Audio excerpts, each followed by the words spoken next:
ఏంటి మొదటి కండిషన్ ఏంటి? మొదటి కండిషన్ ఏమో ఆంధ్రప్రదేశ్ ప్రభుత్వము నల్లమల్ల సాగర్ డిపిఆర్ తయారీ ప్రక్రియను వెంటనే ఆపాలి, ఫస్ట్ కండిషన్. రెండవ కండిషన్ ఏంది?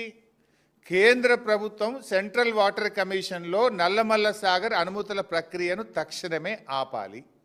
ఈ రెండు కండిషన్లు మీరు ఒప్పుకుంటేనే ఢిల్లీలో మీటింగ్కు వస్తాము అని రాహుల్ బొజ్జా గారు మన రాష్ట్ర ప్రభుత్వము ఈ ఉత్తరం రాసింది.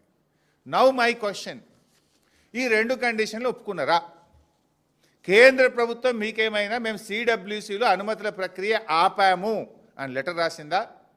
మీకేమైనా చెవులో చెప్పిందా? ఆ కాగితం బయట పెట్టండి. నంబర్ 2, ఆంధ్రప్రదేశ్ మేము Nallamalla Sagar pre feasibility report తయారీ ప్రక్రియను ఆపేసినము అని ఆంధ్రప్రదేశ్ మీకు ఏమైనా హామీ ఇచ్చిందా?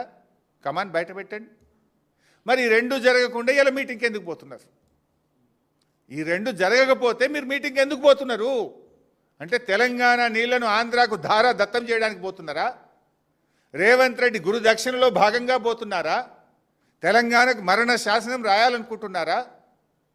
ఇది తెలంగాణ తెచ్చిన పార్టీ, తెలంగాణ కోసం పోరాడిన పార్టీ, తెలంగాణ హక్కులకు అన్యాయం జరుగుతుంటే ఒక్క క్షణం కూడా ఊరుకోని పార్టీ.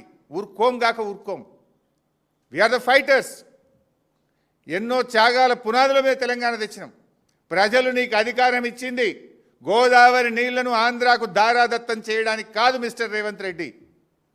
నాకు ఉత్తమ్ కుమార్ రెడ్డి గారు ఎందుకు మౌనం వహిస్తున్నారో నాకు అర్థమైతలేదు. రేవంత్ రెడ్డికి గురుదక్షిణ ఉండొచ్చు, నువ్వెందుకు మౌనంగా ఉంటున్నావు ఉత్తమ్ కుమార్ రెడ్డి గారు? ఈ ఉత్తరం నీ సెక్రటరీ నువ్వు రాసిందే కదా, నీ అప్రూవల్తోనే ఈ ఉత్తరం పోయింది కదా.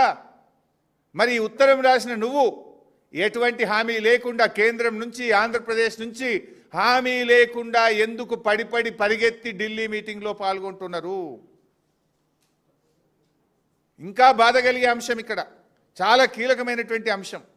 ఈ మీటింగ్కి ఎవరు లీడర్? ఎవరు? ఆదిత్యనాథ్ దాస్. ఎవరిని తోలుతుండ్రు వీళ్ళు? ఆదిత్యనాథ్ దాస్ని తోలుతుండ్రు.